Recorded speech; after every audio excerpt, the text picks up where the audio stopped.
Durante minha vida empresarial, viajei milhões de quilômetros de avião pelos Estados Unidos. Passei milhares de horas conversando sobre diversos assuntos com os homens e mulheres sentados ao meu lado.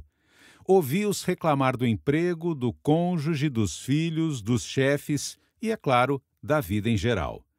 Quando eles descobrem que sou uma pessoa feliz, apaixonado por minha mulher e que perseverei ao longo de inúmeros fracassos para criar empresas prósperas, muitas vezes me perguntam quais são os segredos. Respondo que tudo isso começou graças ao que aprendi com um carpinteiro sem teto que conheci em uma noite em 1964. As pessoas arregalam os olhos com interesse. Quando digo que o nome do carpinteiro é Jesus, a curiosidade delas logo se transforma em perplexidade e, inevitavelmente, pedem que eu conte o restante da história. À medida que começo a descrever as lições de vida e a sabedoria que aprendi com Jesus, a curiosidade das pessoas dá lugar à surpresa.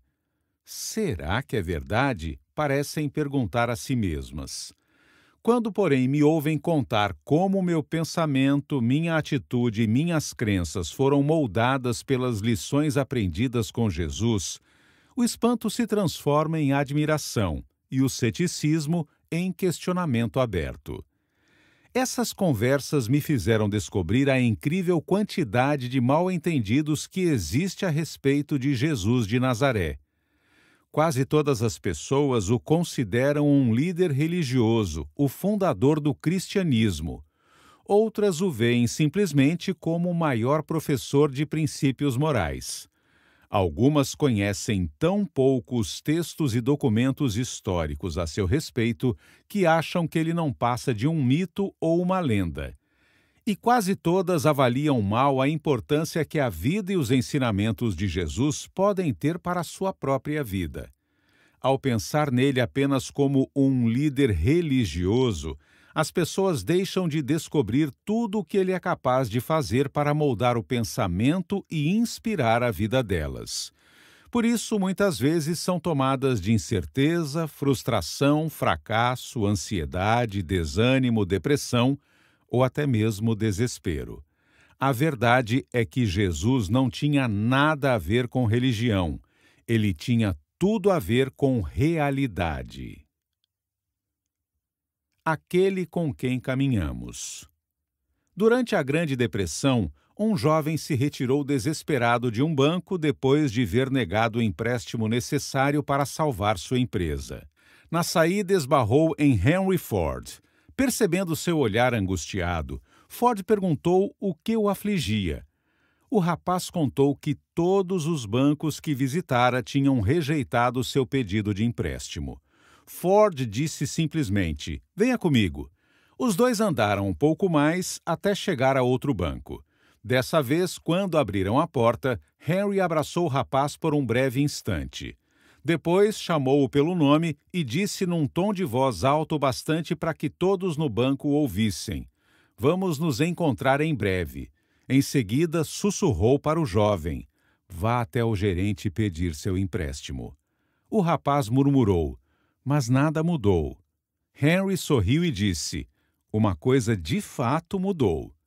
O gerente o viu comigo, e acredite, meu jovem, isso é tudo de que você precisava." Obviamente, o gerente logo convidou o rapaz para entrar em sua sala e concedeu o empréstimo na hora. Um único encontro mudou a vida daquele jovem. Meu relacionamento com Jesus Cristo fez a mesma coisa por mim após um único encontro. Até aquele dia, em 1964, eu considerava Jesus alguém totalmente ligado à religião. Mas naquela noite, ele se tornou um amigo pessoal que estendeu a mão e disse: "Venha comigo." A partir daquele momento, Jesus se tornou meu melhor amigo, meu mentor, meu guia e muito, muito mais. De ateu aos 10 anos a crente aos 16. Quando eu tinha 10 anos, descobri que Papai Noel não existe. Fiquei desolado. Meus pais confirmaram que Papai Noel era apenas um personagem que as pessoas tinham inventado para tornar o Natal mais divertido. Percebi que Papai Noel pouco se importava comigo, nem mesmo sabia se eu tinha me comportado mal ou bem. Quando fui à igreja no domingo, pensei: Deus é exatamente como o Papai Noel, não existe. É só uma figura que os adultos criaram para nos sentirmos melhor. Ele não nos ama nem olha por nós. É tão verdadeiro quanto o Papai Noel. Aquilo se tornou uma crença até aproximadamente meus 16 anos. Eu frequentava a igreja, mas não acreditava no que ouvia nem dava a nada daquilo importância alguma. Aos 11 anos, passei a frequentar outra igreja com minha irmã e entrei para o grupo de jovens. Comecei a cantar no coral e me envolvi ainda mais. Apesar disso, não acreditava. Era fácil ser religioso, era só imitar o que as pessoas religiosas à minha volta faziam. Mas crer em Deus era outra história. No ensino médio, me interessei muito por ciências. A maioria dos cientistas defende a ideia de que a religião é mais uma muleta do que algo real. Eu achava mais fácil acreditar que Deus não existe. Depois, pouco antes de completar 16 anos, minha irmã me levou a um encontro de estudantes universitários na casa de um bem-sucedido homem de negócios. O principal tema da reunião era a pessoa de Jesus. O orador daquela noite era um cientista, engenheiro químico de uma das maiores empresas aeroespaciais do mundo. Ele também tinha sido ateu durante a maior parte da vida, mas algo surpreendente lhe acontecera. Um dia ele sofreu um terrível acidente de carro e ficou gravemente ferido, mas sobreviveu como que por milagre. Ficou então convencido de que apenas Deus poderia ter salvado sua vida. Passou os 6 anos seguintes estudando os textos das religiões do mundo durante várias horas, quase todas as noites. Inicialmente, desprezou o cristianismo por causa de todos os hipócritas que conhecia e que afirmavam ser cristãos, mas não pareciam levar uma vida de fé. Então, voltou-se para as religiões orientais. Estudou diversas religiões durante os primeiros anos de sua busca. Sentiu-se profundamente desanimado, porque todas tinham um ponto em comum. O homem precisava percorrer seu caminho até Deus para ser aceito.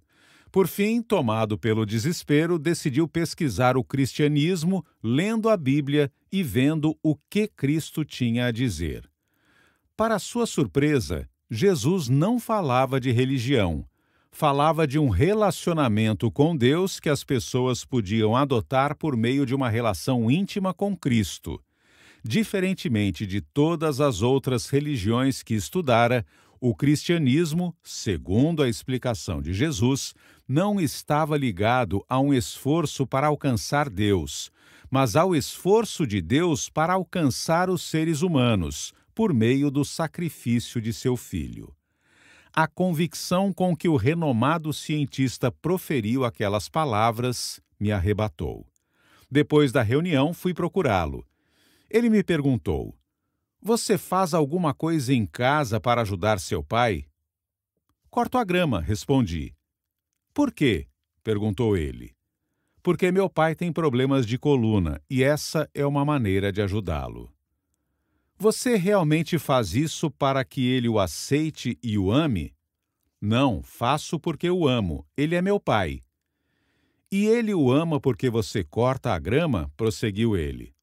"Não, ele me ama porque sou seu filho." "Quanto ele o ama?" "Muito mais do que mereço." Então ele disse uma coisa que nunca vou esquecer. Isso é um relacionamento. É o que Jesus quer ter com você. Um relacionamento e não uma religião.